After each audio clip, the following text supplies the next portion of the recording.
Hello and welcome to my brand new channel, Dean at the Movies. Here I talk about my passion for all things film and television, and in particular physical media, be that 4K discs, Blu-rays, or even on occasion DVDs. Remember them? So if that sounds like something that you might be into, let's get started. Today we have a review of the Doctor Who Season 7 box set, and let me just start by saying that in the UK we don't call them seasons, we call them series. Series 1, Series 2, Series 3, etc. In America, you call them seasons. So unfortunately, I think these box sets have been renamed seasons in order to sell more units in North America. Now, as a man of a certain age, my favourite period of Doctor Who is from about 1970 to 1981. That's because when I was growing up, Jon Pertwee and Tom Baker were my doctors. I've got nothing against any other doctors. If you like them, that's up to you. They are your doctors. But Jon Pertwee and Tom Baker were my doctors. So that's why that particular period is my favourite. As far as the look of this box set goes, I have no complaints. These are absolutely beautiful box sets, and it continues with this one. The colours on the cover are really rich and vibrant, and the artist has done a fantastic job of vamping up a portrait of Jon Pertwee that was taken as a publicity still back in 1970. The stories in this box set are Spearhead from Space, Ambassadors of Death, The Silurians, and Inferno. In Spearhead from Space, the Doctor comes across the Nestine consciousness for the first time and battles with the Autons. In the Ambassadors of Death, a probe comes back from space and it carries with it some alien nasties.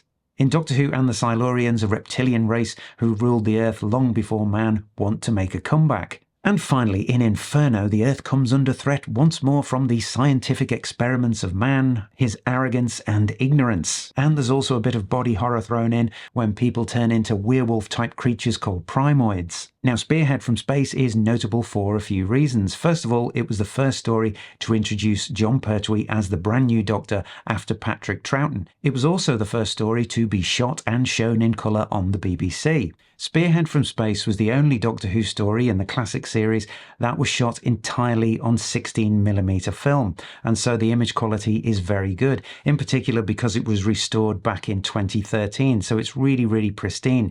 When it comes to the rest of the episodes, they're really not that great. It doesn't make any difference that they were shot on standard definition and moved to Blu-ray.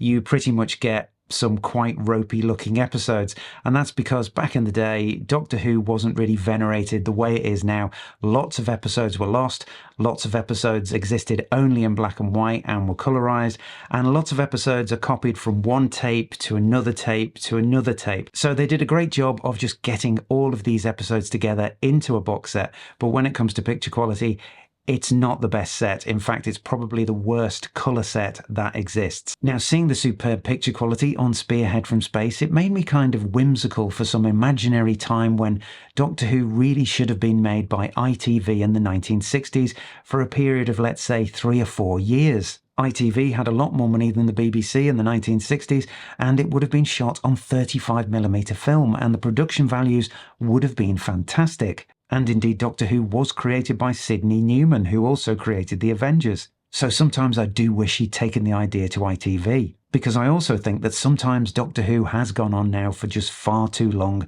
on the BBC, and it seems really tired. Now, you're not really bothered about these things as a kid, the change from video to film, film to video. You're not really aware of all the visual things that are going on. You're just enjoying the story, and that's why I still love old Doctor Who. However, in this particular series, they suffer a lot from being too long. Spearhead from Space is great at 4 episodes, but it's been admitted by the makers of these series that the only reason the rest of the season was 6 or 7 or 8 episodes long is because they were short of money, and it meant they didn't have to keep changing sets. There are lots of scenes where there's lots of padding, someone from the ministry comes in and talks to a secretary about budgets for about 5 minutes, and you start to fall asleep, and you have to resist the temptation to fast forward either to the next scene or the next episode. In an effort to justify the price of this box set, which is £54.99 here in the UK, not cheap, there are 7 discs. However, like I say, there are only 4 stories in this series. So the other 3 discs are taken up by special features, old and new, and in addition, omnibus versions of the stories. Now, when it comes to omnibus versions or re-edits for our American friends, they're not really worth watching, and I usually don't bother with them. I'm a real purist. I like to watch my Doctor Who episode after episode, but I do remember that when I was a kid, sometimes they would edit together Doctor Who stories, cut them down slightly for broadcast, and show them as special editions. The majority of the special features have, of course, appeared on various releases of these stories before on DVD. To be fair, the new documentaries are for the most part quite good, especially the one about Nicholas Courtney, who played the Brigadier. There's also a feature on Doctor Who and its relationship to suburbia, as the Doctor was marooned on Earth in the 20th century for most of the Jon Pertwee period. There's also a really sweet hour-long interview with John Levine, who played Sergeant Benton. Now, I think John Levine would admit he's not the greatest actor in the world, but he is a lovely person, and I really enjoyed hearing him talk about his time on Doctor Who. So who is this box set actually for? Well, there's no doubt about it. If you are a Doctor Who completist and you love the classic series, then you are going to buy this box set. It's not the best Jon Pertwee season by any stretch of the imagination. I think season 10 takes that prize. And Spearhead from Space really is the best story,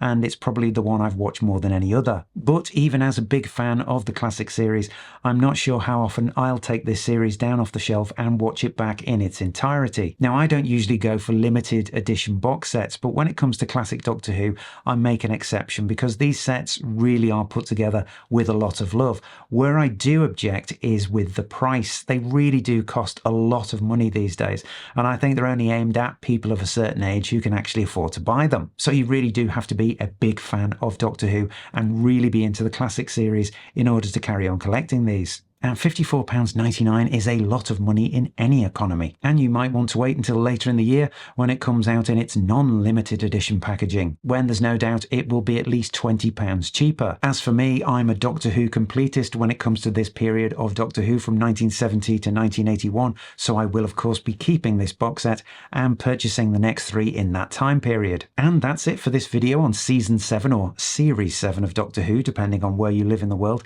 Just let me know your thoughts and comments down below about this particular period of Doctor Who. I'd love to know what you think, whether you love the old series or the new series. Will you be buying this particular box set?